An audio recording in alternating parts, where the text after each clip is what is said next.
اسیران کربلا کو یزیدی سپاہی شام کی طرف لے جا رہے تھے کہ راستے میں رات ہو گئی۔ جس جگہ پڑاؤ کا فیصلہ کیا گیا وہاں قریب ہی عیسائیوں کی ایک عبادت گاہ تھی۔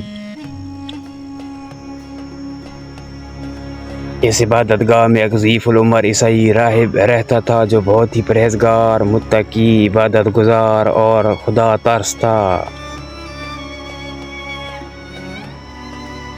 اسے جب معلوم ہوا کہ قافلے والے اپنے پیغمبر کے نواسے اور اس کے صحاب کو قتل کرنے کے بعد انکسار لے کر یزید کے پاس جا رہے ہیں تو اس نے یزیدی فوج کے سردار سے کہا، میں تمہیں 10,000 دینار دوں گا بشرطے کہ تم آج کی رات کے لیے اپنے پیغمبر کے نواسے کا سار میرے حوالے کر دو۔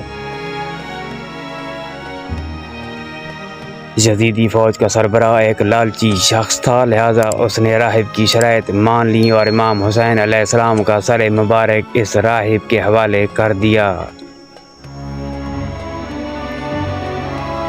راہب امام حسین علیہ السلام کا سر اقدس لے کر اندر چلا گیا۔ راہب نے نیزے پر سے سر انور کو اتارا اور اس کو خوشبودار پانی سے دھویا اور اسے صاف کیا اور خوشبو لگائی۔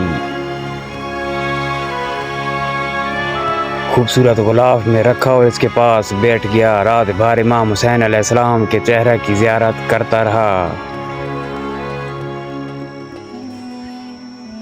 راہب نے سر اقدس کو مخاطب کر کے کہا، آپ کو خدا کی قسم میرے ساتھ بات کریں۔ راہب کی یہ بات سن کر سر اقدس نے گفتگو کرتے ہوئے راہب سے کہا،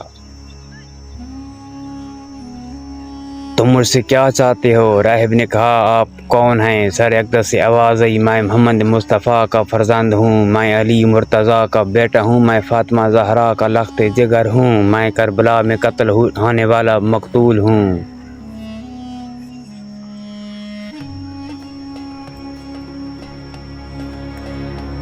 وہ راہب بیان کرتا ہے کہ امام حسین علیہ السلام کے سر اقدس سے نوری شعائیں اٹھ کر عرش معلیٰ تک جا رہی تھیں۔ نور کا حالہ سر اقدس کا طواف کر رہا ہے۔ جب میں نے یہ کیفیت دیکھی تو ساری رات امام حسین علیہ السلام کی شہادت پر آنسو بہاتا رہا۔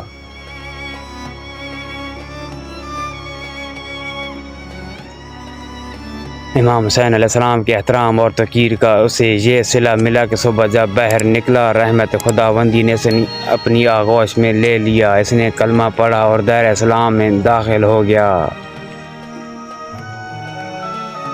ایک طرف وہ شکیل قلب یزید کے سپاہی تھے کہ جو بے ادبی کا ارتکاب کر کے دولت ایمان سے محروم ہو گئے، اور دوسری طرف یہ راہب تھا کہ جس کا دامن امام حسین علیہ السلام کے سر اقدس کی عزت و تعظیم کرنے کے صدقے میں ایمان کی نعمت سے بھر دیا گیا۔